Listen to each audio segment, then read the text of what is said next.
Welcome to Soma's Hindi class. इस video में बिहारी सतसई का दोहा संख्या 16 का विस्तार पूर्वक वर्णन दिया जाएगा। दोहा है, झीने पट में झुलमुली झलकती ओप अपार, सरतरु की मनु सिंधु में लसती सपल्लव डार। शब्दार्थ: झीने का अर्थ है महीन, पट का अर्थ है वस्त्र, झुलमुली का अर्थ है कान का एक आभूषण जो हिलता हुआ झिलमिलाता है। झलकती का अर्थ है चमकना। ओप का अर्थ है चमक। अपार का अर्थ है अत्यंत।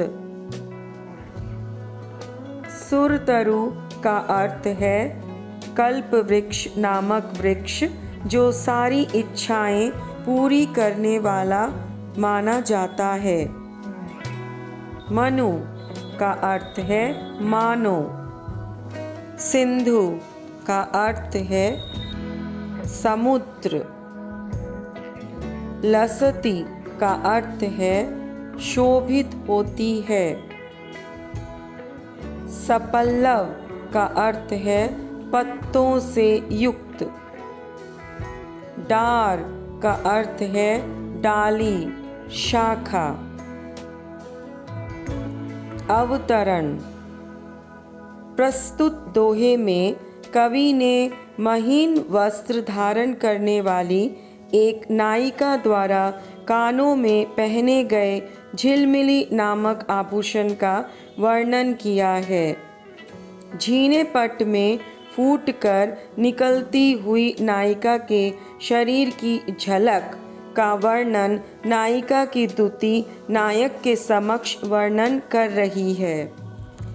व्याख्या: प्रस्तुत दोहे में कवि ने नायिका के कानों में पहने जाने वाले आभूषण की शोभा का वर्णन किया है।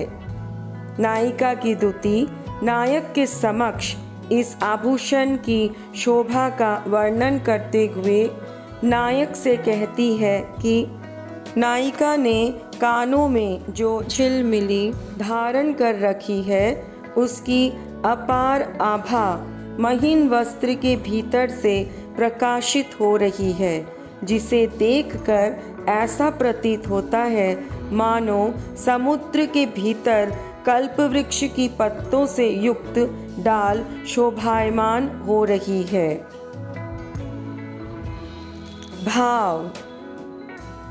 भाव यह है कि झीने आवरण में लिपटी हुई नायिका के सौंदर्य नायिका की सखी नायक के समक्ष कह रही है कि महीन वस्त्रों के अंदर से नायिका के शरीर की कांति इस प्रकार झिलमिलाती हुई शोभा दे रही है मानो समुद्र के अंदर कल्प वृक्ष की कोई डाली पत्तों सहित झिलमिलाती हुई दिखाई पड़ रही हो। विशेष: झीने वस्त्र में से कोई भी चमकती और हिलती हुई वस्तु बड़ी सुंदर लगा करती है। कवि ने इसी तथ्य को उत्प्रेक्षा के माध्यम से बड़े आकर्षण रूप में प्रस्तुत किया है। कहा जाता है कि कल्प वृक्ष मांगने वाले की सारी इच्छाएं पूरी करता है। नायिका भी प्रेमी जन की सारी इच्छाएं पूर्ण करने वाली है, इसलिए उसे कल्प वृक्ष की डाली कहा गया है। प्रस्तुत दोहे में रति नामक स्थायी भाव की सफल पुष्टि की गई है। इस दोहे में नायक को आश्रय और नायिका को आलंबन माना जा सकता है। साहित्यिक ब्रज भाषा का सफल एवं सुंदर प्रयोग हुआ है। दोहा छंद है। कई टीकाकारों ने झुलमुली का आशय झुलमुलाती हुई कांति से लिया है। प्रस्तुत अर्थ में इस दोहे का अर्थ इस प्रकार होगा। नायिका की अपार कांति का वर्णन करते हुए कवि कहता है कि महीन वस्त्रों में से नायिका के शरीर के सौंदर्य की अपार कांति झलमला रही है, जिसे देखकर ऐसा प्रतीत होता है मानो समुद्र में कल्प वृक्ष की पत्तों से युक्त डाल सुशोभित हो रही है। वे समुद्र की तरह हैं जिसमें से उसके शरीर के विभिन्न अवयवों की कांति उद्भासित हो रही है।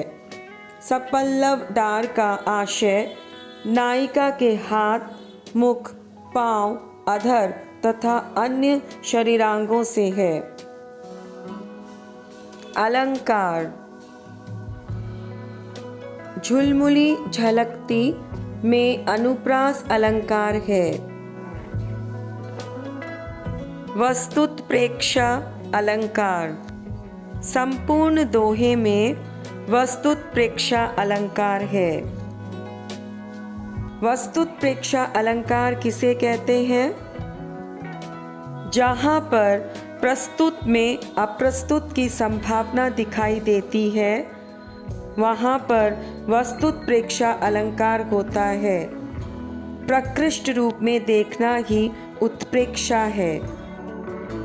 जब किसी पद में उपमेय को उपमान के समान तो नहीं माना जाता है, परंतु यदि उपमेय में उपमान की संभावना प्रकट कर दी जाती है तो वहाँ उत्प्रेक्षा अलंकार माना जाता है। उपमेय झुलमुली में कल्पवृक्ष की सपल्लव डार उपमान की संभावना करने के कारण उत्प्रेक्षा अलंकार है। जब किसी पद में एक वस्तु में दूसरी वस्तु की संभावना प्रकट की जाती है, वहाँ वस्तुतप्रेक्षा अलंकार माना जाता है। प्रस्तुत दोहे में महीन वस्त्र में नायिका के शरीरांगों के सौंदर्य की कांति का समुद्र के भीतर कल्पवृक्ष की पत्तों से युक्त डाली से किया गया है। इसमें एक वस्तु की दूसरे वस्तु की संभावना को प्रकट किया गया है, अतः यहाँ वस्तुतप्रेक्षा अलंकार है। वस्तुतप्रेक्षा अलंकार उत्प्रेक्षा अलंकार का एक भेद है। इस वीडियो में बस इतना ही। अगले वीडियो में बिहारी सतसई का दोहा संख्या 17 का विस्तार पूर्वक वर्णन दिया जाएगा। अगर वीडियो ज्ञानवर्धक लगे तो लाइक और चैनल को सब्सक्राइब करें। धन्यवाद।